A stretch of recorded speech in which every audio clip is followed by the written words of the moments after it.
I thought I'd start off by showing you a slide of the university where I work. This is University of the Western Cape. This is the student hall. And that's the square that the students affectionately called Red Square for some reason or other. And that's where we did quite a fair amount of our research on health. Now, here's an interesting statistic. When you compare the UK with Japan, you will see that in the 60s, Japan didn't know colorectal cancer as we know it in the West. And as time progressed, so colorectal cancer increased in Japan. Now, this is amongst men, whereas in the 60s, colorectal cancer was quite prevalent in Western society. Now, in the 60s, they would teach that the Japanese must be genetically different to everyone else, and that's why they didn't get these diseases as readily. But as we went into the mid-80s, the Japanese had caught up. So obviously, the genes changed within those few years, right? Or maybe something else changed. Or when we look at the women, it's the same sort of scenario. Also a catching up. The women were lagging a little bit behind the men. The men seemed to change more rapidly than the women, but it's the same basic trend. So what we have is a change in disease occurrence within a nation in a period stretching over just 15 years. Now, what has changed? Obviously, it's not only genes that run in a family, but diets run in a family as well. And what had happened is that Japanese society was adopting Western lifestyles, imported mainly from the United States of America, like many things, and so they bore the same sort of diseases. If we look at the 10 leading afflictions that cause death in the United States, in 1995, the number one killer was heart and blood vascular diseases. The second one was cancer, and then came chronic lung diseases, accidents, pneumonia, diabetes, HIV, suicide, liver cirrhosis, kidney failure, and all the other possibilities in between, from infectious diseases to you name it. But the two top killers, obviously, were heart and blood vessel diseases. And if you look at the causes of what caused them, then it gets even more interesting. So almost 1 million people died in that 1 year from heart vascular diseases, and over 500,000 on cancer. And then there was a reduction as we go down the list. So AIDS, not very prevalent. Those two were the top diseases. And looking at the reasons or the underlying factors, poor diet and inadequate exercise is the number one cause of those diseases in the world. Tobacco was the number 2 cause, alcohol the number 3, and then come the infectious diseases. And these infectious diseases are largely transmitted by what we eat as well. So the first 4 causes have to do with lifestyle. That's quite incredible. Then come toxic agents, firearms, sexual behavior, motor vehicles, and illicit drugs. So obviously, if we could change our lifestyles, that would make a very, very big difference. Obviously, from what we saw, 7 factors to longevity, no smoking must be quite high up on the list. Number 2, we need enough rest. Sleep 7 to 8 hours. Few people actually do that. And eat breakfast regularly. We'll be talking about that some more as we go along, what the benefits are of eating breakfast. People in a busy lifestyle tend to skip breakfast because they haven't got time. They're rushed in the mornings and they make lunch and dinner their main meals. No eating between meals.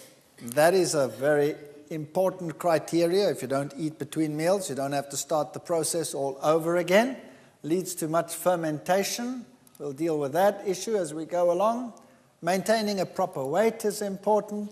Exercising regularly, and moderate or preferably no alcohol, those would be the factors that science has lifted out as the main ones leading to longevity.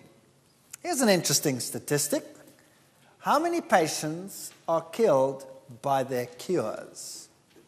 This is a study that's being done all over the world. This particular article comes from a scientific magazine, and it deals with the United Kingdom. If you can see over here, 70,000 deaths and cases of serious disability in England each year from what? Prescribed medication. That makes prescribed medication the number 3 killer in the industrialized world. So number 1 killer is heart vascular disease, number 2 killer is cancer, and the number 3 killer in the world, in industrialized countries, prescribed medication. That's not drug use, prescribed, what the doctors prescribe. So incompatibility and medication can lead to death. So it would be a wise idea if one lived healthily and didn't have to consume all this stuff. Sometimes medication is absolutely essential in order to survive. Like an antibiotic when you are seriously ill can save your life. A wrong one can kill you. So sometimes one doesn't have much choice.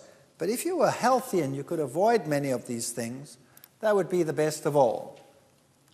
A very important factor in modern research is free radical research. Free radicals are charged particles or charged chemicals which create oxidative damage.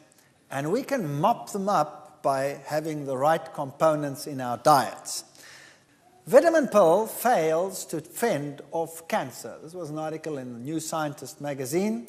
Taking a supplement of beta-carotene, for example, is not equivalent to eating a diet that is rich in fruit and vegetables. Now, what does this actually mean? You see, people today live fast lifestyles, and they know that their vegetables are good for them.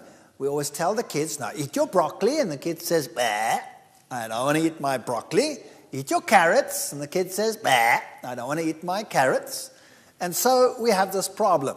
And in a fast food lifestyle where you don't have the healthy foods, the obvious thing is to say, give me a supplement. Just give me a tablet. And then I can eat whatever junk I like, and I will take it as a supplement. And so the cancer societies of the world realized that what was preventing disease, let's say in a healthy society, was their regular intake of foods, particularly yellow foods that are rich in beta-carotene. And so they thought, well, obviously, beta-carotene is the agent that prevents cancer.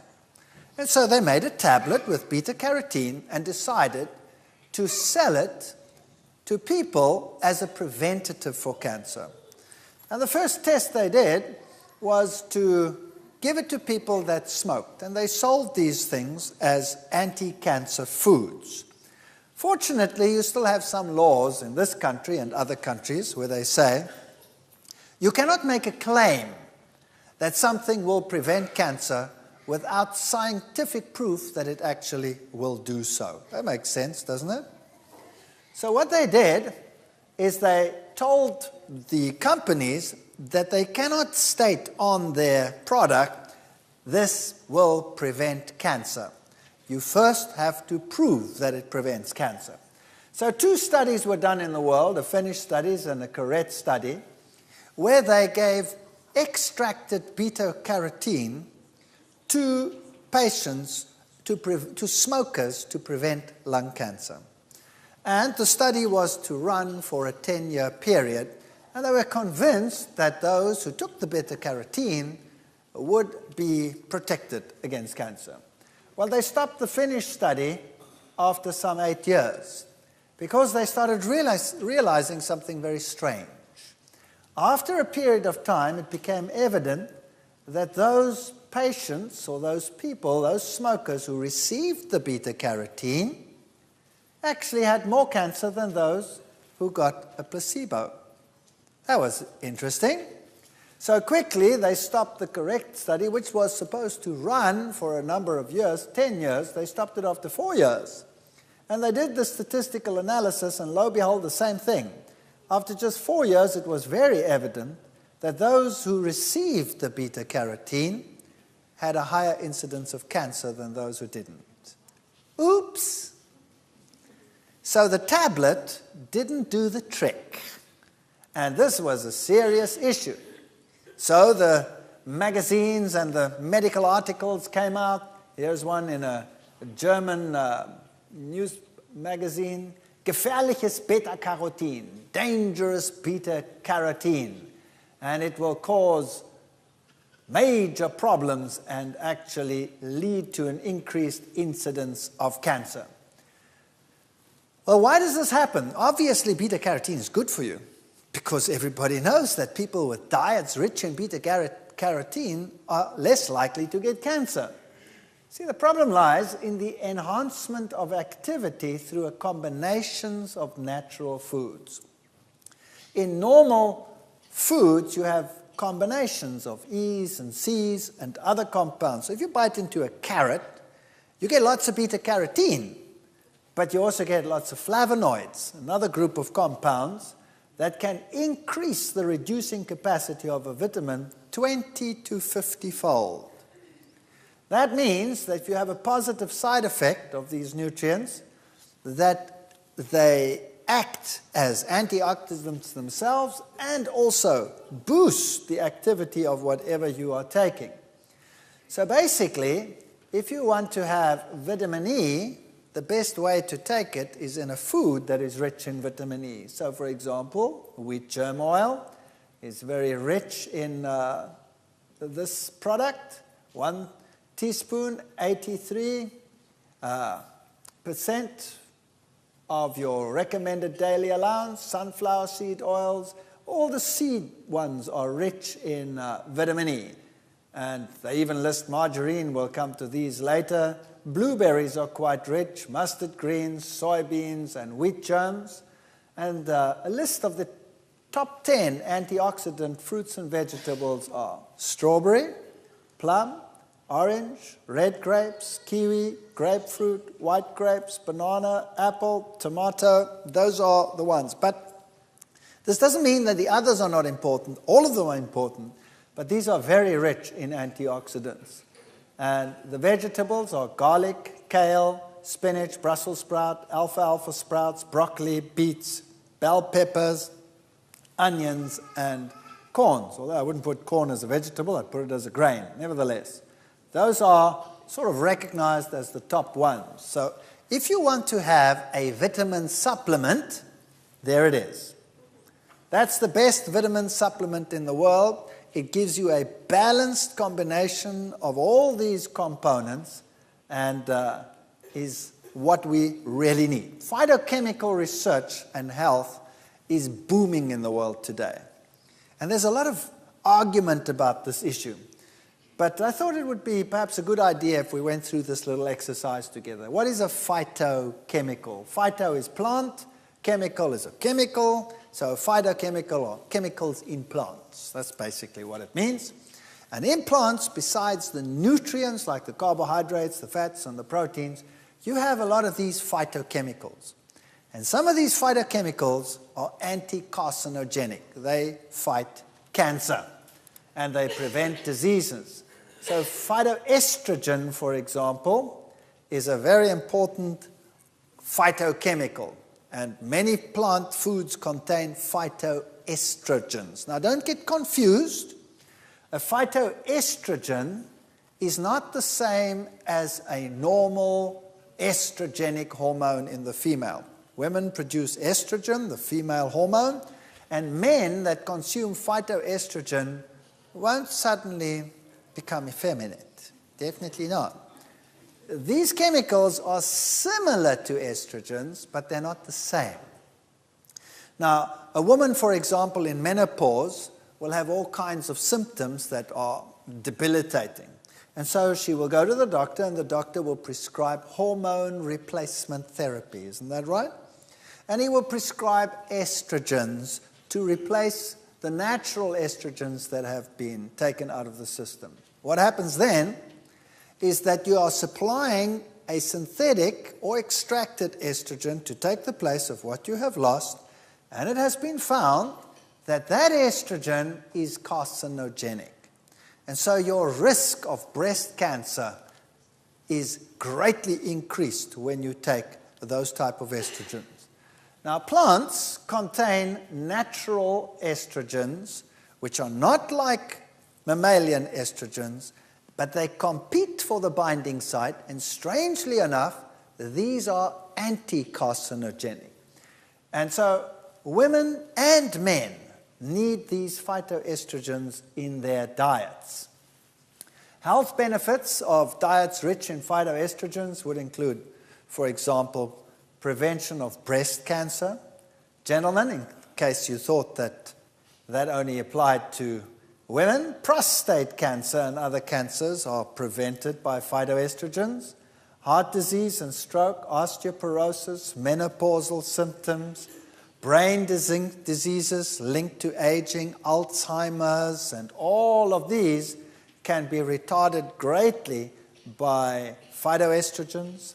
Alcoholism, if you were an alcoholic and you have to overcome the negative effects, then phytoestrogens can help. And inflammatory diseases such as rheumatoid arthritis, all of these are benefited by diets rich in phytoestrogens. So you really want to get those into your diet. They are what we call nature's designer estrogens. Imbalances in estrogen are strongly linked to many major Western diseases, including heart disease, cancer, prostate, and breast cancer. And excess estrogen, that's normal estrogen that you would get in hormone replacement therapy, for example, can promote the growth of cancers. And you want to prevent that. So what can women do, for example, if they want to have a normal, relatively normal, healthy lifestyle when they get into their menopausal years without taking all these medications that can be so problematic? So what are phytoestrogens? Here's a little definition. Phytoestrogens are natural plant molecules similar in shape and size to human body estrogen, but not identical. And this slight difference means they don't have all the same effects of estrogen, and luckily, since some of the effects of estrogen can be nasty. So what do? They help to control dementia. That's people who do not remember things and develop age, loss of memory, and Alzheimer's disease, cognition, alcoholism, immune system, and then also the symptoms of menopause, hot flushes, menopausal symptoms, endometriosis, osteoporosis. All of those can be limited by phytoestrogens. Cancers, prostate, colon, breast, leukemia, all general cancers, skin cancer, inflammatory diseases, kidney diseases, cardiovascular improvements. So you can see that this is very, very widespread.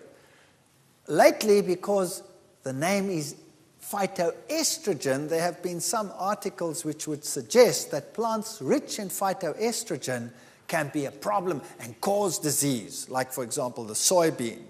Of course, none of this is true, and reputable scientists over the world have recognized that there is some skullduggery there trying to undercut natural foods for the sake of some other industries.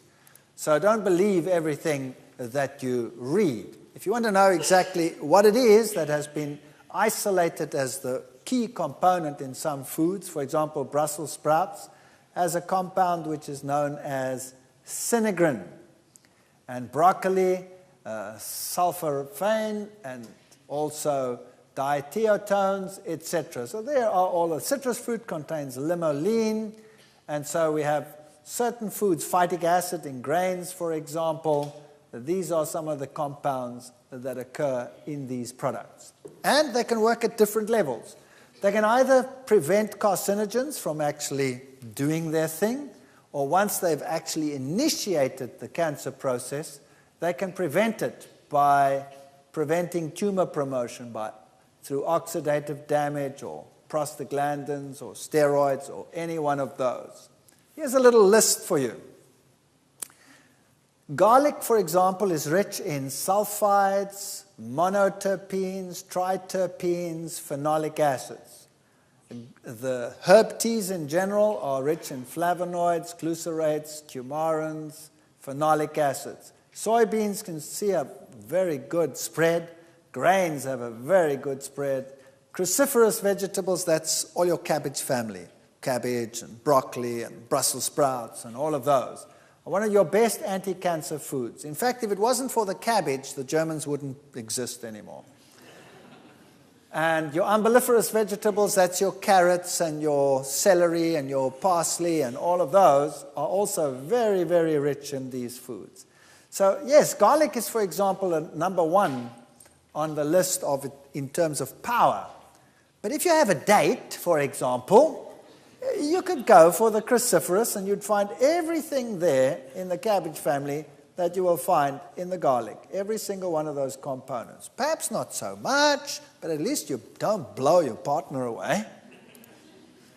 And here's some more of them. Citrus is quite good. Solanaceae, that's your potato and your tomato and all of those. By the way, gentlemen, the tomato is very good because it contains compounds which are anti-prostate cancer. So start including lots of tomatoes in your life. And Cucurbitaceae, I like these names. That's the pumpkin family. Anything from squashes through whatever, they're pretty good. Licorice, you can make teas from licorice. And flaxseed, we'll come to that in a moment. So this is your anti-cancer diet. Have a look at it. There it is. Anything that's a legume. Particularly try and include soy, which is one of the richest. The African diet typically consists of grains and legumes. That's it. And some greens.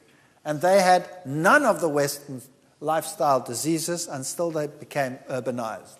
So here are your grains and your legumes in a typical African market, none of those diseases. Today, one of the worst cases of sudden increase in disease in the world is found in urbanized Africa.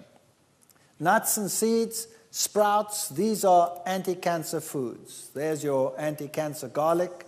This is potent anti-cancer food. Anything that you see on that list and that list and that list, all of it is anti-cancer food. Can you see none of it looks like a tablet? That means you'll actually have to start doing things with food rather than substituting with a tablet. And learn to start living life with these foods. So the high anti-cancer foods are garlic, cabbage, licorice, soybeans, ginger, and carrots, celery, and parsnips. The medium ones are onions, herb teas, turmeric, citrus, whole wheat, flax, brown rice, tomatoes, eggplants, peppers, and all of the rest of the cabbage families beside cabbage itself. And then you can add there some of your grains and your condiments. So here's a summary of findings. Phytoestrogens and breast cancer. There's a wealth of evidence that phytoestrogens are protective against breast cancer. And here's a little graph for you in terms of prostate cancer. And breast cancer is very similar. This is the incidence of prostate cancer in China, South Korea, and Japan, as opposed to the UK, Australia, and the USA. It's pretty bad, eh? So, wow, would one like to get prostate cancer? It's not a very nice cancer to have. So what's the difference? Why does China have such a low incidence, South Korea and Japan, and the Western countries look like that? Bowel cancer. High intakes of soybeans and tofu give an 80% reduced risk of cancer of the rectum and the lower bowels. 80%. Phytoestrogens can reduce the number of crypts, those are the little places that become inflamed and eventually form little tumors. Phytoestrogens may be effective only in blocking the early rather than the late stages. So you want to start having a lifestyle as soon as possible. And kids must learn to like these things. This is an interesting study that was done on skin cancer. You know, today they're telling you the sun is getting worse and worse, time to wear wide-brimmed hats, don't they? In Australia it became a law that you had to wear a wide-brimmed hat. They've taken that law away again now, I hear. Now, why is that? Because people are getting more and more cancer. Here's what happens. Phytoestrogens can protect against the harmful effects of UV from the sun. In a study performed by the US Army, it was found that rats exposed to lethal doses of X-rays all survived if they were fed phytoestrogens in their diet, whereas those eating regular food all died. So the phytoestrogen genistein blocks the growth of skin cancer cells called B16 melanoma cells in mice. So here is a substance in the food that prevents skin cancer, and you can get it from soy foods. Remember this one over here. We'll talk more about genistein. Genistein is a very important component. It is as good, in many cases, as hormone replacement therapy that you get from the doctor. Estrogens have a protective effect on the brain. Alzheimer's disease. There are two main types of Alzheimer's. Early onset, which strikes anywhere from the age of 30 to 70. I know someone who's just 40 years old, who's got Alzheimer's disease, and you have to pen him in. He's like a child. He'll get undressed and he'll start walking down the street naked. It's pretty bad.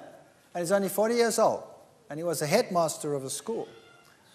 And appears to be genetic. It often runs in family. More commonly, Alzheimer occurs late in life. It's more sporadic. And it is about 1.5 times more common in women than in men. And it seems to be more common in people living in urban rather than rural areas. Why? It's a diet question. Now, why is it more common in women than in men? You see, women have high estrogen levels. And then when they get older, when they start going into menopause, estrogen levels drop. They crash. And then they get the menopause symptoms, and then they get hormone replacement therapy from the doctors, which are carcinogenic. And the whole idea is actually very detrimental. Now, because their hormone levels drop so low, the protection that the brain needs, estrogens, is removed, and they're more prone to Alzheimer's disease. Men also have estrogen. We have everything a woman has. We just don't have the high levels that a woman has. But the man's estrogen level doesn't drop throughout his lifetime. It stays relatively constant. So we don't have that time period when we get old, when estrogen levels suddenly drop. And that's why men have a protection against Alzheimer's disease. Cancer of the uterus, there's a 54% reduction if you have foods high in phytochemicals. Stomach cancer, regions in Japan that have high tofu intake, for example, have the lowest rates of stomach cancer. If they eat a lot of salted fish, for example, they have high incidence of cancer. If they eat a lot of tofu, they don't have the cancer. It also boosts antioxidants, for example, vitamin C and vitamin E. Phytoestrogens also work as antioxidants, and they prevent us from making the bad kind of cholesterol known as LDL cholesterol. So, very, very good. It also improves the flexibility of the blood vessels. In your blood vessels, there are muscles and all kinds of layers, and the blood vessel has to remain flexible. As you get older, it gets impregnated with fats and it gets less flexible. Well, if you have phytoestrogens in your diet, you can even get back to your normal responsiveness. So normally, as you get older, because the blood vessel gets less and less flexible, your blood pressure starts rising. If you have lots of phytoestrogens in your diet, your blood pressure can stay low. And that's very, very nice to have a low blood pressure. Low blood pressure that is detrimental is one when you get up, you're dizzy, you don't know what's going on. But a low blood pressure where you don't get dizzy means your blood vessels are still flexible. That's good. Phytoestrogens also help bone. Like estrogens, they make bone-dissolving osteoclasts less active. You have two types of cells in your bone working. The one is an osteoblast that builds calcium into the bone. The other one is an osteoclast that takes calcium out of the bone. So if you have phytoestrogens in your diet, the ones that break down the bone become less active, and so you don't lose as much calcium from the bone. Menopause, reduced hot flushes, dryness of the reproductive tract, cholesterol levels, bones, skin condition, brain function, all of these are helped by phytoestrogens. 70% drop in estrogen levels when a woman goes into menopause. And so they get hormone replacement therapy, as I said, which has many side effects. And I would like to do a little quiz with you now to see how well you fare in terms of your phytoestrogen diet. Now, I do this with my students at the university when I run through this course with them, and you'll be surprised at how they fare. I'll tell you afterwards. So if you have a piece of paper, has anybody got a piece of paper or pen or something? Just make a note and let's see how you fare. Make a little home test. All right, we have to do this test fairly. That means it's either all or nothing. Do you use soy milk in place of dairy milk each day or almost daily on cereals and in cooking? If the answer is yes, you get 5 points. If the answer is no, you get 0. Okay? And be honest. Do you eat soybeans or foods made from soybeans, such as tofu, soy burgers, soy hot dogs, anything made from soy, on average 3 or more times a week? If you do, you get 5 points. If you don't, you get 0. Okay? 3, do you eat other legumes such as chickpeas, lentils, red kidney beans, navy beans, or food prepared from these such as hummus, dal, any one of these on average 3 or more times a week? If you do, you get 2 points. If you don't, you get 0. Now, here's an interesting one. Do you eat linseeds? Or use linseed meal, that is ground linseeds, on your cereals, mixed into yogurt or bread, at least 3 times each week? If so, you get 5 points. If you don't, you get 0. Linseed is flaxseed. All right, I'll show you a slide of it just now. I'll tell you why you get 5 points for that. If you take a capsule, it's not quite the same, but it's better than a kick in the pants. But I wouldn't give you 5 points, no. Do you add sprouts, such as alfalfa or soy sprouts, to your salads or sandwiches once or more per week? Then give yourself 3 points. Then, do you on average eat 2 servings of fruit, fresh, daily, or pieces of apricot or whatever, even dried fruit? Do you regularly, daily eat fruit? If you do, you get 3 points.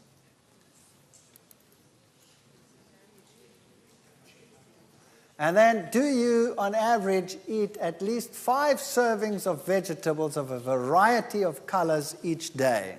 Very few people get that far. Then you get 3 points. That's different vegetables.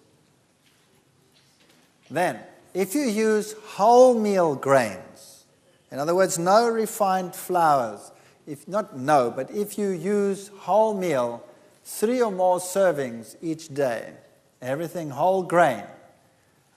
So that could be whole grain, it could be rye, it could be brown rice or wholemeal pasta, any one of those. Do you use them regularly? 3 points.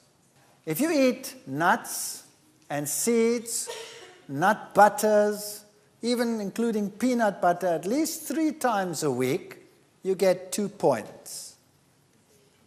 Then, do you mostly choose fresh juices, such as tomato or vegetable juices, in preference to soft drinks? If you do, you get a magnanimous 1 point. This is just a phytoestrogen test, okay? Do you drink herbal teas most days? If you do, you get another magnificent 1 point. If you don't, you get 0. If you use only virgin olive oil in your cooking, in place of margarines and things, or sunflower seeds, or any one of them, you get 1 point. Do you eat at least 30 types of food per day? Now remember, this sounds impossible, but let's make this simple. If you read the list of ingredients on any can of anything, it's long, even if it means just the herb. Like if you add some celery, or you add some parsley, or you add this or that, all these little things, a little bit of garlic, a little bit of onion, potato, it's not too difficult to get there. If you do all of that, you only get 1 point in any case. So I'll be nice to you. Give yourself that point. Now, let's add up the score. Let's add it up. And let's see where we get.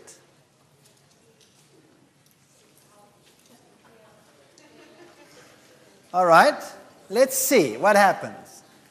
Who in this audience gets between 26 and 35 points? All right, there are 1, 2, 3, 4, 5, about 6 or 7. Who fall into the second category, 16 to 25 points? There are quite a few that go up there. That's pretty good protection. If you fall into those categories, you're pretty good. If you fall between 6 and 15, are there some here? Don't be shy. Yes, that's not so hot. Anybody between 0 and 6? Yeah. Guess what the average is for a typical secular university class like I have? I have about 450 students I had in my class. Guess what the average was for all of them? Under 3. So all fall into this category. Every single one in the world out there. That's pretty bad. Now, I'm talking here to a society that should be health conscious. And so we had some in there, we had some in there, and we had quite a lot in there, and we even had quite a few in there. All right? So there is a lot of room for improvement here. A lot of room for improvement. Proteins.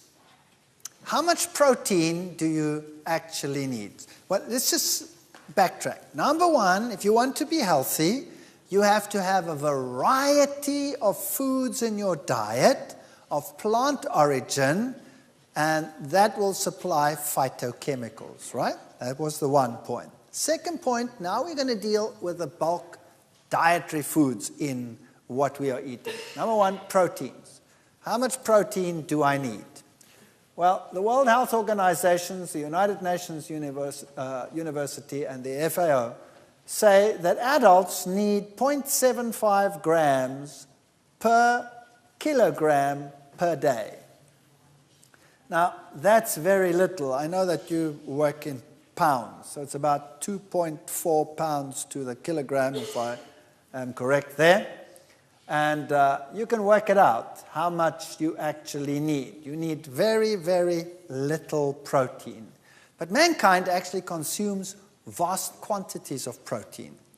And anything that you consume more than you need becomes a problem. I'll tell you why. Because protein contains nitrogen. And when you break down a protein, you build it into your body as your own proteins. That's fine. But if you eat more protein than your body needs, you cannot store it. We cannot store protein. We can only store fats and carbohydrates. So we would have to change the protein we eat into a fat or a carbohydrate. That means we have to split out the nitrogen, and it gets split out as ammonia, which is toxic, and we convert it to urea, and we have to get rid of that through the kidneys. But it's a toxic substance. And if we have too much protein in the diet, that means we put a toxic load on our system. So better not to eat too much protein and rather eat more carbohydrate. Now, what does the world teach you? That if you have a lot of carbohydrate, you're going to get what? Fats. Is that true? Or is it not true? In actual fact, it's not true. If you eat refined carbohydrate, you're going to get fats. But if you eat whole food carbohydrate, you will not get fat. All right. Let me make an analogy. A car is built of iron. Is that right? The engine block is built of iron, and the chassis is built of iron. The whole car is built of iron. So the obvious fuel for the car to run would be iron. So that's why you fill up your tank with iron filings. Is that correct? No. What do you fill up your tank with? With gasoline. With gasoline. Because you're going to burn that. Now the same applies to the human body. The human body, the structural component is protein. So you're built up largely of protein. Now you don't want to run on protein. You want to run on carbohydrate. That's the fuel of the body.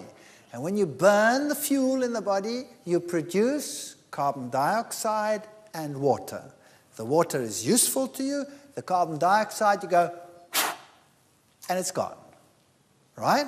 Whereas if you burn protein, you get all these accumulated toxins in your body, these harmful compounds. Your ammonia has to be converted to urea. That may not get too high a concentration, or else you will die. The sulfur in the protein has to be built out. That creates sulfate, sulfuric acid, so you're creating an acid system. You have to neutralize that by releasing calcium from the bone. You are creating problem after problem by eating too much protein. Whereas if you eat carbohydrates as fuel, you don't have that problem. If you eat refined carbohydrates, you have a problem, as we will see in a moment. So which proteins are better, plant proteins or animal proteins? Which one do you think? Well, you see, when I first started doing research on this, I applied for a research grant to show that there was a difference between plant and animal proteins in terms of their effectiveness. And guess what? They turned down my request because they said a protein is a protein is a protein. Doesn't matter what you eat. It won't have an effect. When you digest it, you'll get amino acids, and you make whatever you want out of that. And I argued, no, it's not like that, because the ratio of amino acids in a plant is going to be different to the ratio of amino acids in an animal, but they didn't buy that. And so by some chance, we managed to get into a research project where we could actually test this and prove it and go back to the research committees and say, and then they started funding it. That was fun. And today, this is common knowledge. Here's an article in the American Journal of Clinical Nutrition. A high ratio of dietary animal to vegetable protein increases the rate of bone loss and the risk of fracture in postmenopausal women. Women in the highest quintile of ratio of animal to vegetable protein had nearly fourfold greater risk of fracture compared with women with low ratios. Independent of other risk factors including age, calcium intake, weight, estrogen use, smoking, alcohol use, and total protein intake. So if you were to consume animal proteins, you were at least 4 times as bad off as when you were consuming plant proteins. Now, this publication came out in 2001. We actually started this a lot earlier. Why? Because certain amino acids, for example, are rich in sulfur, like this one over here, cysteine and methionine. And if you have lots of those, and animal proteins have a lot of those, you place a tremendous acid load on the system.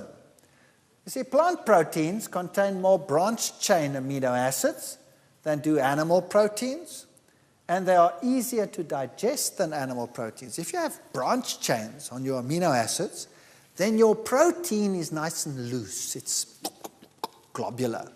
If you have non-branched chains, you have a very compact protein. And in order to digest that compact protein, you have to punch it out. So you have to create a far more acid system in your stomach, for example, in order to do that, to unwind that protein so that your enzyme can start cutting it up. So, for example, if you had to have a diet high in protein but plant proteins, the pH in your stomach would never go lower than 4.5. If you put an egg in your stomach, it drops to 1.5. That's battery acid. Do you know that American society and Western society in general, their favorite product to buy and the number one product to buy is an antacid? Isn't that right? Don't they advertise antacids on your TV from morning till night? Absolutely. Why? Show me the animal out there in the world, an elephant or a gazelle or any one of them with a bottle of antacid tied to its back. There's only one creature that does that, and that's us. Maybe we're putting the wrong thing inside so that we produce all that acid. Maybe we should never do it. So plant proteins have very high levels of an amino acid called arginine and glycine in the blood than do animal proteins. And these levels are associated with protecting against clogging of arteries, for example. So we did a little test. We fed rabbits on diets which contained equal amounts of protein. The one group contained an 18% protein ration derived from soya, and the other one from casein. Now, what is casein? Casein is the protein you find in dairy products. So you'll have it in cheese and in milk and in all of those. And look, when they were fed soya, they had high levels of arginine. When they fed casein, they had low levels of arginine. Now, arginine is your detox amino acid. It helps you to get rid of the excess nitrogen. You want lots of arginine in your diet, and you only get it from plant foods. Glycine is the other one you want high. Soya gave a high glycine, and milk solids gave a low glycine at the same protein level. In fact, rabbits that were fed animal proteins develop arteriosclerosis. And they have elevated cholesterol, even if their diet doesn't contain any cholesterol. And by just giving them a little bit of plant proteins, you improve the situation. So vegetable proteins lowers cholesterol and raises it if you have animal proteins. There's the difference. Plant-based proteins, animal-based proteins, and you see a vast difference in cholesterol levels between the two groups. So overall, the healthier protein to take is plant protein. I'll just run through this quickly before we go to the next category. The 10 animal proteins that cause high cholesterol in rabbits, there's plant protein, doesn't cause high cholesterol. Egg white, pork, chicken, beef, fish, whole egg, casein, turkey, skim milk, and egg yolk. So obviously, the animal proteins were the problem, and plant proteins were much, much lower. When we look at the 10 plant proteins that cause low cholesterol, you'll see something interesting. None of them are really very high. That's the average animal protein. But look at this. Beans, faba beans and peas are very cholesterol reducing. So if you have a high cholesterol level, what is the best thing you can do to lower it? Eat some beans. It's in fact better even than some prescription drugs with none of the side effects. It really is worth your while to do that from. What does the world teach us? What is the best source of calcium in the world? Milk. You have to get your milk.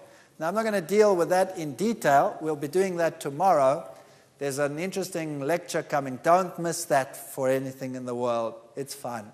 It's called Utterly Amazing. But low absorption of calcium is what you get from milk. In milk, only 25% of the calcium in cow's milk is actually absorbed by the body. 75% goes in and straight out. Human milk, although it contains less than half the calcium of cow's milk, is a better source of calcium because of its high absorption. So here's a difference already. And then kale, that's that green cabbage leaf, turnip greens or sesame seeds are better sources for the same reason. So those are your good sources of calcium. Anything that's dark green is a good source of calcium. Have a look at the acid loads in food. Fish will give you an acid load of 7.9 milliequivalents per 100 grams. That's quite high. Bread will give you 3.5, flour 7, pasta 6.7. That's lower, but still reasonably high. If you come to meat, it goes to 9.5.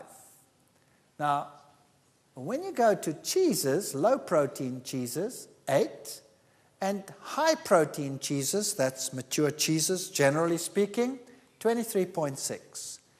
That's a catastrophe. That's a catastrophe. How are you going to neutralize that acid load? The answer is fruits and vegetables give a negative acid load, so that is positivizing. But unfortunately, the body reacts to acid in one way only. When you get it into your diet, there's a hormonal response that kicks in, and you get calcium stress. So here is average urinary pH when you fed rabbits soy versus casein. This is an experiment that we did. And you'll see that soy gave you a far more alkaline urine than casein. I actually had my students go out and do a test. I made them test the acidity of saliva and of urine of vegetarians, non-vegetarians in the society, and I made them also test Rastafarians. Rastafarians are vegetarians who believe in their religious ritual that they must use a lot of marijuana and drugs, but they're vegetarian. And we found something very fascinating. All the vegetarians had an alkaline urine, and the non-vegetarians had an acid urine. And the vegetarians had an alkaline saliva, but not the Rastafarians. They had an acid saliva from the dope that they were taking. And the meat eaters had an acid saliva. So they were acidic from the word go. Total fecal calcium. When you fed these rabbits foods, the ones that were on casein, that is the protein in dairy, that went straight through, out. So they didn't absorb it if there was casein in the diet. If they had soya, they had a much better rate of absorption, in fact, twice as high. Urinary calcium, so even that which they did absorb, when they were on casein, they urinated it out. You see, the body has to protect itself against the acid, releases a lot of antacid, which it gets from the bone, and that's calcium carbonate deposits being put into the bloodstream to neutralize the acid, and then you have to urinate it out. Sometimes we release so much of it from the bone to neutralize the acid in our system that the kidneys cannot cope, and they cannot release it. Then you have to precipitate it. Where do you precipitate it? In your joints and all over these places. And then what you get is you get stiff joints, and you get gout and pains and arthritic diseases and all of those. All products of the type of food we are eating. So this is the type of food where you will get a good plant protein source that will not be osteoporotic, calcium releasing. There's the soybean. You can soak it and freeze it and use it whenever you want to. Greens such as kale, broccoli, bok choy are as good as milk in terms of calcium absorbability. There are all the journals that confirm these experiments. What you see on the screen there is your calcium source. Have you ever seen a horse run after a cow and say, "Excuse me, could you satisfy my calcium needs for me today?" Yes or no? No. There's only one creature in the world that does that, and that's man. You think cats do it? Or do we induce cats to do it? Did you know that the veterinary societies in the world have issued warnings, do not feed your cats milk, because they get kidney failure from the high acid load that it produces, and then they start urinating blood, and then your cat dies. So take away the plant proteins from your cat, and it will not get it. So not even a cat should have it. But humans, well, who cares? They can have it, right? So these are your calcium sources. Now, let's have a look how phytoestrogens help bone. Like estrogens, as we said, the osteoclasts become less active. So a woman is not likely to get osteoporosis while she is in the flower of her life, but when she goes through menopause, that's when the trouble starts. Isn't that right? And later on, when they fall, they break their hips. Now, there's a compound that you would like to get, and that is the compound genistein. You find it in soybeans, but somewhere else also. That suppressed the activity of the bone-dissolving cells. So you want to have that in your diet. Ladies, you want to have genistein in your diet. Where'd you get it from? Soybeans, amongst others. Several studies have confirmed that phytoestrogen genistein is almost as effective in preventing bone loss in animals as Premarin, which is one of the most commonly prescribed hormone replacement therapies. So genistein is almost as good as that. But this one causes cancer, and genistein doesn't. Which one would you prefer? Just asking. Just asking. So how do you get enough of that? Do you know that seed? That's flaxseed. Flaxseed. Flaxseed is the highest source of genistein in the world. So if you eat flaxseed just like that, it goes in there and out the other side, and goodbye. So what do you think would be a good thing to do to flaxseed? Grind it. Put it in a liquidizer and go, then you have ground flaxseed. Put it in a bottle, put it in your refrigerator. When you have breakfast, when you have muesli or granola or one of those in the morning, take flaxseed, a teaspoon or two, and pour it over it. If you have porridge, put it over there. Put it in your bread, bake it in there. How many points did you get for flaxseed? 5. Now you know why. And men, it'll help you be more cognitive, help your brain function, prevent prostate cancer, so it's good for the men too. Improved mineral content and density in a bone. A Danish study which found that soy milk containing naturally high levels of phytoestrogen actually stops bone loss that would otherwise occur in women after menopause. Women who consume 2 glasses of soy milk daily, delivering 50 milligrams of isoflavones over the 2 years, did not lose bone from their spine. So it's advantageous to take soy milk rather than cow's milk. Cow's milk will cause bone loss. I'll prove that to you as we go on. We did a lot of research on osteoporosis. In an Australian study conducted at the Royal Women's Hospital in Melbourne, postmenopausal women experienced a 5% increase in bone mineral content when they ate 45 grams of soy grits every day for 3 months. Just including soy in the diet solves the problem. Estrogen impersonates blockers. So phytoestrogens are able to impersonate estrogen because of their similar molecular shape. And these phytoestrogens are very selective where they dock. In other words, the receptors that they go on. We have receptors in the bone. We have receptors. Women have receptors in the breast. Men have receptors in the prostate. We have receptors in our blood vessels. We have receptors in the brain. And you want these compounds in there. There are 2 types of estrogen receptors. The one we call alpha, and the other one we call beta. And estrogens normally dock to both of these equally. So estrogens will dock to any one of them. But given a choice, phytoestrogens prefer beta. Now, this is interesting. This is very desirable since beta receptors are found in bone, brain, and blood vessels. So if you have a diet rich in phytoestrogens, if you put soy milk on your cereal in the morning or on your granola, that'll help your brain, your bone, and the breast. Women, you cannot afford to go without this stuff. And that's where you want it to work.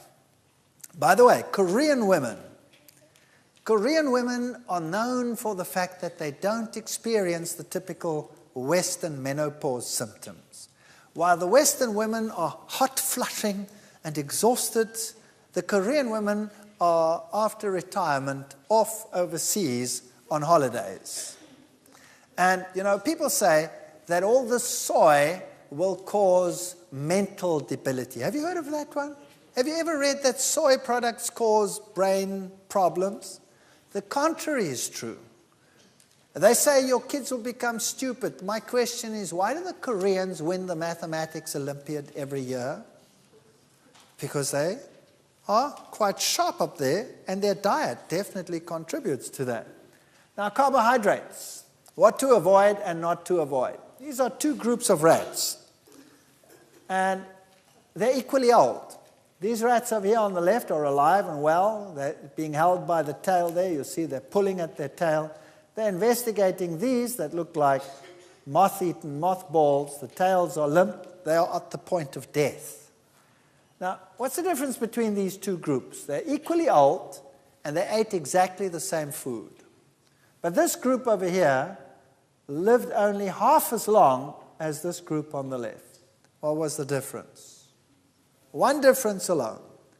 The group on the left got as much food as it needed. The group on the right could eat as much as it wanted. And they lived half as long. It's not a good idea to eat continuously. Western society eats continuously. They have one meal a day, all day. Refined foods are what they normally eat. So if you have a company called Black Blondel's, when you go there, you get a burger, and that has a refined bun on it, and then it has a meat patty inside of that, and that's basically refined food. It's a devitalized food. It impedes the immune system. It's diabetic, carcinogenic. Rats that are fed carcinogens, those are compounds that cause cancer, and a complex carbohydrate, show lower index of breast cancer than rats fed carcinogens and simple sugars. And then it also leads to obesity. The whole world today is geared on refined foods. There are very few countries in the world where you can buy decent bread, for example. Germany is one of them. Germany has excellent bread and excellent laws in terms of bread. But you go anywhere else, go to the Middle East, go to Africa, come to the United States, you name it. I always say you need 2 loaves of bread to make a sandwich in the United States.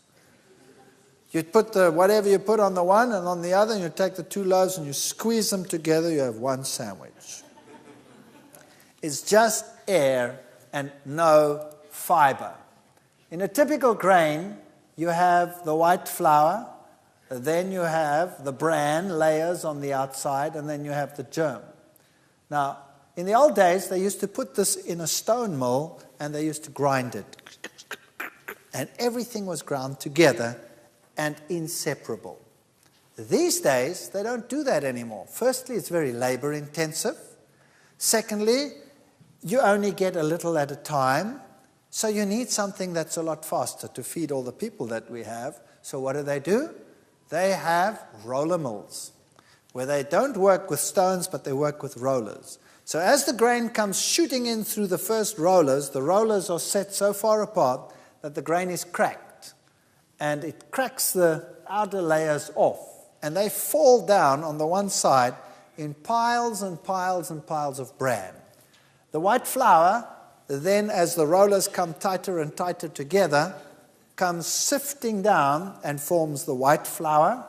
And the germ, which contains the oils and the vitamins, like vitamin E, for example, and all of those, and the vitamins that are required in both of these layers to actually digest what's in the middle, like the vitamin B5, for example, in the bran, helps to digest the endosperm. Those fatty germ layers, they stick to the rollers because they're full of fat. And then they have scrapers on the rollers, which scrape that off, and it comes off later as a big clump. And that's called the wheat germ. So now they have 3 packages, which you never had in the old days. You had 1 flour, stone ground, with all of those components in. Now you have 3. That's pretty good for industry. Number 1, it goes very fast. Number 2, you can now make 3 packages instead of 1. So they sell you the white flour, which makes you constipated, number 1. Number 2, it gives you a glucose surge. The glucose levels rise very quickly. Gives you all kinds of problems. So when you put it in the system over here, and it has to pass all the way down, there's no roughage to take it down. So when you go to the toilet, you have a veritable squeezing experience. And you have room for those magazines, so you have something to read while you are having this eye-popping adventure. Not a good idea. So they realize they have a problem. So what do they sell you? They sell you bran. And they say, here, have a high bran breakfast. And they give you all the bran for breakfast. Pathetic. It helps to get the food down, but it doesn't help the next meal or the next meal. You need to have all these things together. And what do they do with the germ? They put it into the creams and into the shampoos, and they say, put it on your head and on your skin.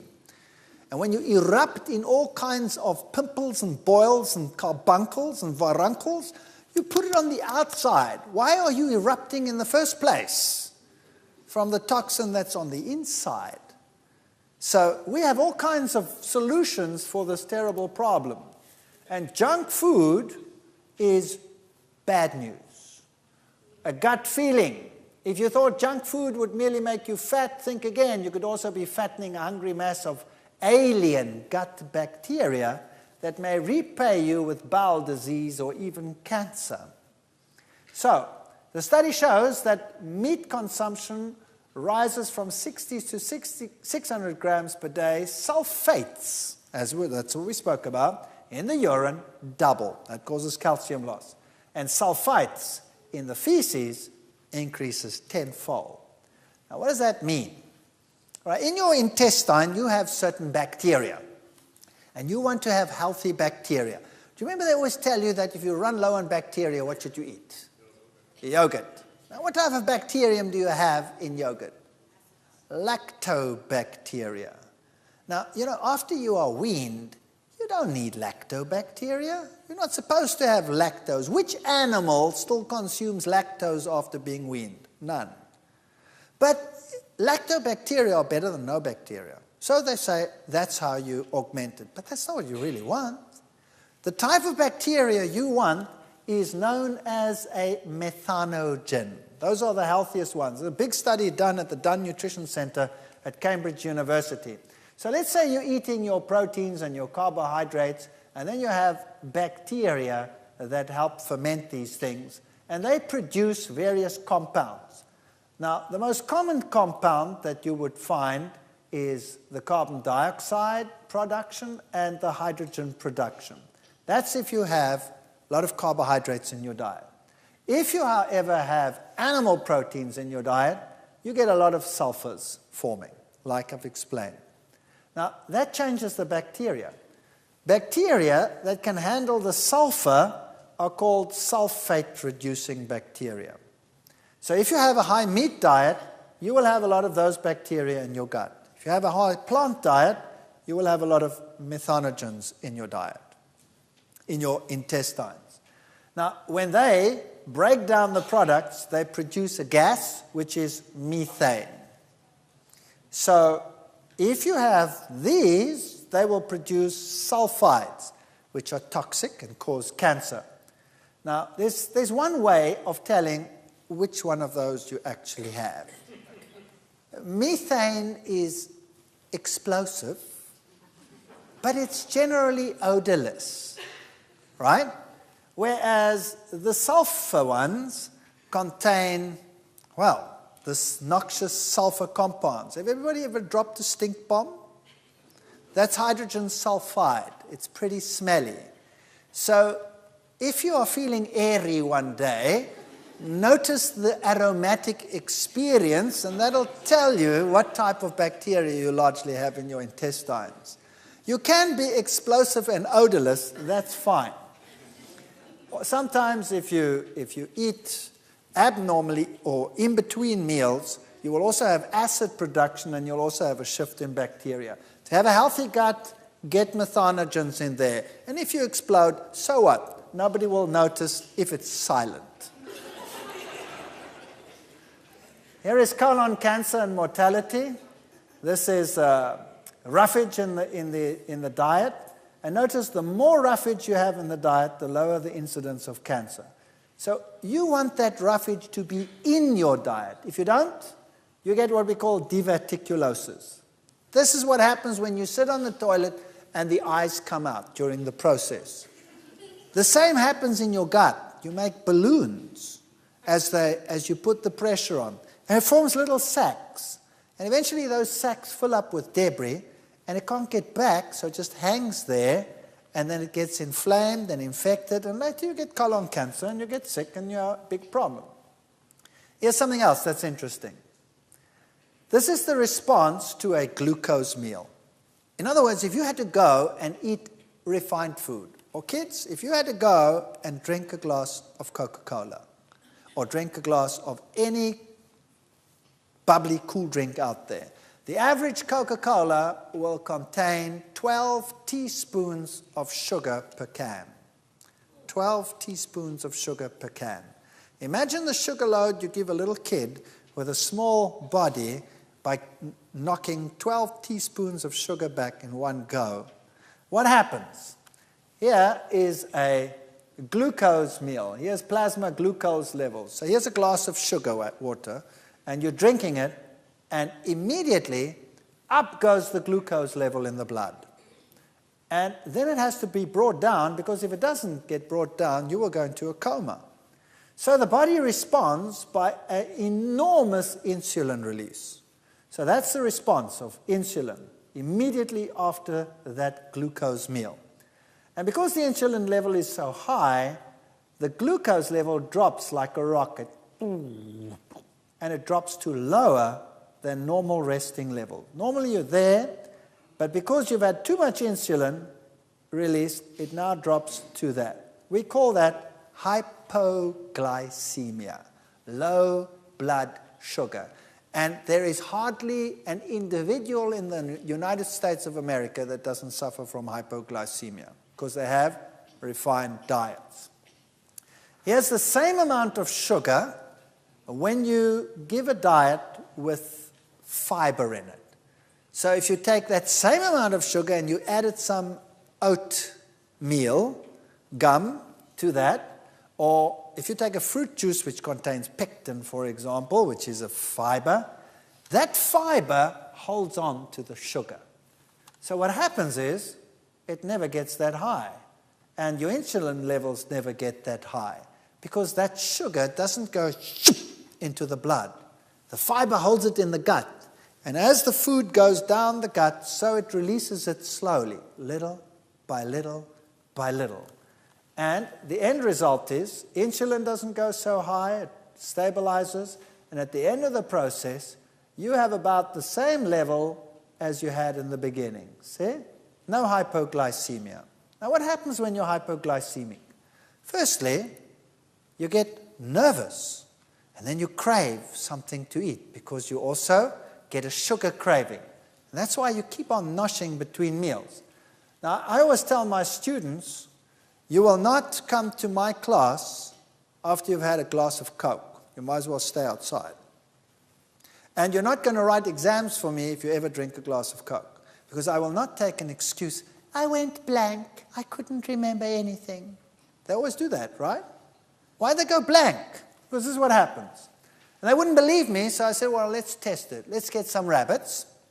And we took some rabbits, and we gave some of them Coca-Cola, the equivalent of what a human would drink by mass.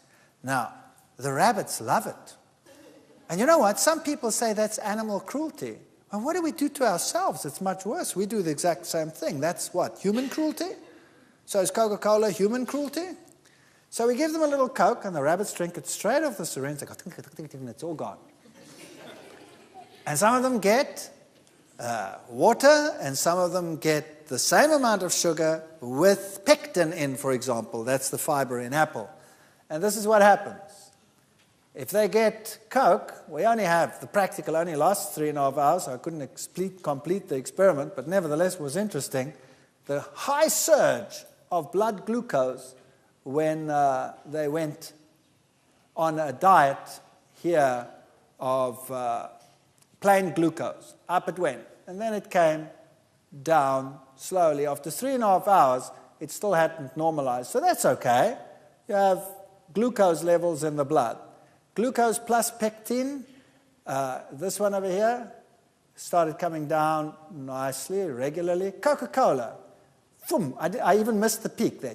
Must have been up like that. Insulin surge and then down. After 1.5 hours, they start going hypoglycemic. And that's when the student strikes a blank. Brain stops. Everything stops. So they start sweating. They start getting nervous, they shake, they have this warmness, pounding heart, increased heart rate, anxiety, shivering, freak. And then they say they remembered nothing. They also get confusion, drowsiness, weakness, difficulty in speaking, concentration, visual disturbances, and all of these symptoms. Not a good idea to have refined food. So Coca-Cola is really bad news, very bad news. If you should ever have to take something like that, make sure you do it with a meal. But Coke never. So, effect of food processing on blood glucose levels. The apple is the best way to consume the apple juice. Apple sauce is the next. Apple juice will give you the lowest levels of glucose in the end. Then, blood sugar peaks. Here's a medical journal. Is also dangerous for your blood vessels. You see, the blood vessel itself, when that sugar surges into the blood, gets damaged, and the little endothelial, that inner layer, gets damaged. All right, let's have a look at another issue, a fat issue. Dietary fat and breast cancer. It's pretty prevalent and obvious in the world that the more fat one consumes, the higher the rate of cancer. General cancer rates increase with more fat consumption. Look at the United States and Canada. They're way up there. In fact, the United States is always a good example to use because it'll 9 out of 10 times be your worst example. There are only 2 countries that beat you on one disease, and that is osteoporosis. Norway will beat you 2-1. And so will Holland, and Switzerland also beats you. But for the rest, you're right up there. You're winning everything these days. Here are UK figures from the 1940s. Notice, since 1940s, since the war, carbohydrate consumption has been coming down, and fat consumption has been going up. And the same in the United States. Fatty foods, fatty foods. That, of course, leads to obesity. So if you want to know how well you are faring, then you just work out this little equation for yourself. Your body mass index. What is your weight in kilograms? What's a kilogram is what? About 2.2 pounds. All right? Divided by your height times your height in meters, that'll give you your body mass index. And if you look at it, a body mass index which is lower than 20, in other words, if you're thin as a rake, that is problematic. This is fathers who did not work due to illness in India. The thinner they were, the worse off they were. So you don't want a body mass index of 16 or 16 to 17. Once you start getting to 20, you're getting okay. Then you stay okay till about 26, 27, 28. Then it starts getting problematic. 30 is still okay. Once you have a body mass index of 32 or higher, then you have a problem. So you should be able to just work it out for yourself. Just take your weight and your height and divide. So that is bad news. Obesity and the risk of death from cancer. For example, average body weight and the percentage increase of death rate. If you are above average weight, just 20 to 30, it's not the end of the world. But once you start getting to 40% overweight, then you have a big problem. And women are always worse off than men. And now the woman must also decide where she is overweight. There's a very simple way of doing this. Go and stand in front of a mirror. That's what you do. And you look at yourself and you say, where's my weight distributed? Is it in the top half of my body? In other words, am I well endowed around here? Or am I well endowed around here? If the main fat sits on the buttocks, then you are 3 times less likely to get breast cancer than if the main fat sits up there. That's just the luck of the draw. Nothing you can do about it. So whole food energy is the way to go to prevent these diseases. Bananas, potatoes, legumes, grains, all of these foods. Partially processed foods like tofu, for example, are also very good still. Breads, whole grain breads, nuts, seeds, fruits. If you have lots of those in your diet, then you will have, number 1, high phytoestrogens. Number 2, the right ratio of protein, the right type of protein. You'll have whole carbohydrates, no surges, none of these things that make you obese. It would prevent obesity, would prevent cravings between meals. And these are the very best tablets that you could consume in your life. Start getting variety, variety, variety into your life. And if you find a shop that looks like this, go ballistic. Visit it. Enjoy it. And food actually is fun when you're shopping in a shop like that, isn't it? It is fun. Is this enough energy to actually get things done in the world? Here are 2 groups of people. The one is they're both athletes, and the one group over here is getting one type of diet, and this one another type of diet.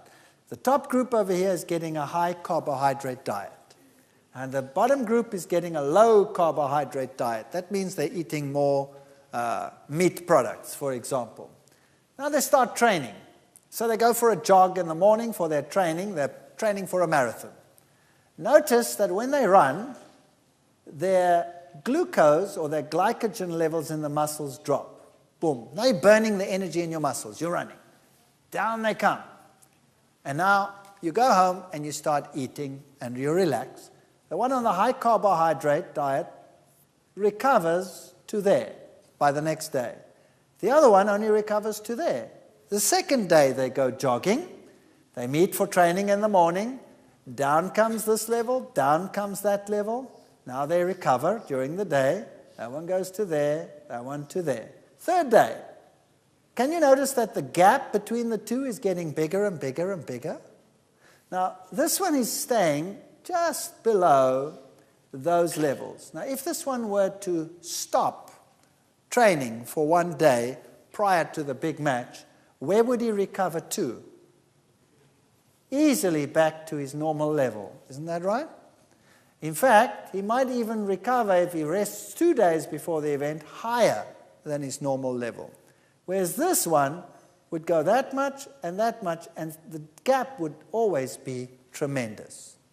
Now the 2 sets of athletes start getting ready for the run. Which one is likely to have the greatest stamina?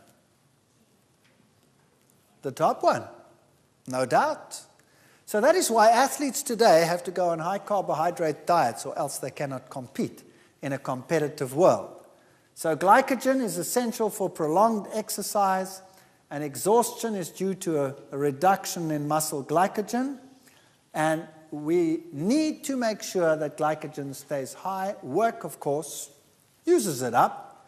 And fat cannot produce the same amount of energy, speed energy, as glycogen. It's not as readily available. Over long term, yes, but not readily available. So 625 grams of carbohydrate per day leads to maximum replenishment of glycogen in athletes. Now, let us say you are overweight and you want to lose weight. What do you do? Tell me what you do. What is the best training, they say? What should you go and do? Go jogging, right? Or go and do heavy training. Today we know that that is no longer true. I've worked with these sports training institutes. We've done research projects that are amazing in this field. I want to tell you something very, very simple. If you want to lose weight, if you want to burn fat, then never do strenuous exercise. You will not burn fat during strenuous exercise. You will only burn glycogen, because that's the fast burner. Are you with me? If you are going to go for a heavy run to lose weight, you will lose glycogen, which you will recuperate with your food. You will not lose 1 ounce of fat. If you want to lose weight, what must you do? You must walk. Go for walks. And walk so fast that you never have to pant. That's how fast you must walk. Walk on a steady incline, and that you work up a nice sweat after a long walk, but that you don't have to go. That's the way you lose fat. If you're going to train hard, you're not going to lose fat. You're going to lose glycogen. So, even 10 minutes of walking per day is better than hard exercise. And science has found out that short exercises, 20 minutes, 10 minutes per day, is just as good as people that train themselves half silly. Isn't that amazing? So if you want to lose weight, go for walks. And try and walk on steady inclines if you can, which is difficult in your country. If you want to have endurance, how do old tennis stars, how did Steffi Graf manage to stay there so long? She had to change her diet. How did Boris Becker manage to stay there so long? How did Carl Lewis manage to stay there so long? They all changed their diets. They all went on to vegetarian diets with plant power to animal power. Plant foods give you more endurance, more energy, more power than any other food. If I didn't have the diet that I have, I would not have the stamina to do what I do. I can walk, I can do all these things, and I'm so grateful. Before I changed my diet, I was fit, and I did sport, and I did all those things, but I would come home and I would say, I'm finished, I'm exhausted, my brain is dead. And I used to have that dull feeling from the diet that I had. I never have that feeling anymore. And that's because I concentrate on whole foods, and I suggest you do the same. So in our next lecture, we'll look at some additional things that we can look at. For example, foods that we eat that are not really foods, that we on a regular basis consume, and what the effect is on us.